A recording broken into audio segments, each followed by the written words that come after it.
Hey, you're watching Driver 88. Today we're going to be ordering a Macan EV Turbo. In fact, my brother is going to be ordering one. We're going to go through the entire spec to show you guys. We'll show you the price, and I'm also going to compare it to a similarly spec'd Macan GTS petrol, which is still for sale. On top of that, we're going to be checking out my favorite dealership probably in the world, Porsche Doncaster. It's probably the most unpretentious Porsche dealership I've ever been to. Over the years, I've sent my 3RS to be serviced there and ordered or bought my GT4 and GT4 RS there. It's very much not like the largest dealership of Porsche here in this state, which pretty much whenever I've gone in there, I feel like I'm being looked at like I just broke into the place. Recently, my friend picked up a PTS 992 GT3 RS, and they were incredibly unhelpful when I was trying to find where that was being delivered and looked at me like I was some sort of, I don't know, street person. Anyway, so let's head on down to Porsche Doncaster, see what is going on there, if there's anything special for sale.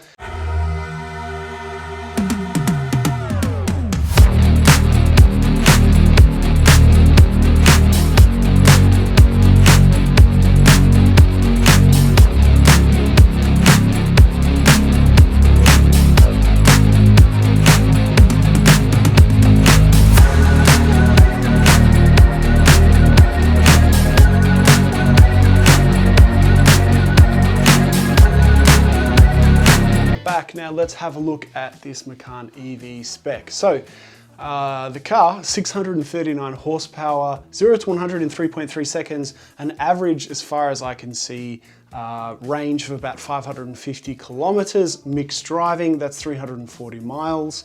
That's the specs. Also, this thing, if you've got a really fast charger at 270 kilowatts, you can charge it from 10 to 80% in just 21 minutes. So charging times, even more so with the new Taycan 2.0, are getting really quick with DCC. Now, our spec, let's start off with a standard white color, which no flake in it at all. Basically, I don't think a flaked white was even available for option. The next thing is the truffle brown leather. So this, I think, looks fantastic. If you see now, in contrast to the black new turbo badge on the steering wheel, I think it looks really cool. It's quite an expensive option. For reference, every single dollar amount that I talk about now is going to be in Australian dollars. Of course, it will be different depending on where you live, but that one is the most expensive option we've got on our car coming in November, December. It's $5,000 for the full leather interior. Seat ventilation. We're in a relatively hot country here in Australia, so seat ventilation, it should be standard, but it's $1,700. Next is exterior mirrors in carbon, that's $1,600. Rear axle steering, my brother ticked $3,500. I think rear axle steering probably should be standard, given that it's the top turbo model. We've got tinted rear LEDs. Now these ones I think look really cool and just add to the aesthetics of the rear of the car. They look pretty badass. And the next option is the augmented hood. Now, I'm not a big fan of heads-up displays as it is, but this is just my brother's preference. He ticked this. It's $4,000. I'm assuming it's not just your everyday heads-up display. It gives you all sorts of like 3D directions with GPS and all sorts of extra information. Personally, I don't think it's worth it, but he thought it was worth it, so we ticked that. On top of that, we've got the Macan Sport wheels, which are a bit of a, I guess, hark back to the Fuchs wheels of decades ago on 911s.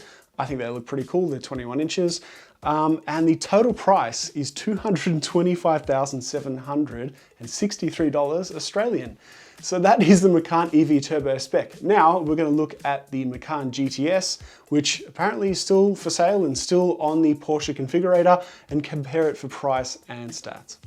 All right, let's get a Macan GTS comparison. Now, I really like the Macan GTS. I think it's just a nicely well-rounded, good-looking, decent car to drive every day. Now, 440 horsepower, turbo 6, 0 to 100 in 4.3 seconds versus 3.3, quarter mile in 12.7 seconds versus 11.4. Was 11.6. Anyway, it's almost a second faster, at least a second faster in quarter mile in a straight line. A considerable difference. Now, for this car, the spec that I chose was pretty basic really. There's a GTS package here in Australia for $16,400 and it comes with a whole bunch of goodies, exterior and interior. So you've got more Alcantara on the inside, you've got more carbon on the inside, you've got the sport seats, you've got the really cool 21-inch GT style wheels, which are pretty much the same as what the old 718 Cayman GT4 came with, so they're very cool in black. You've got some other black exterior blades.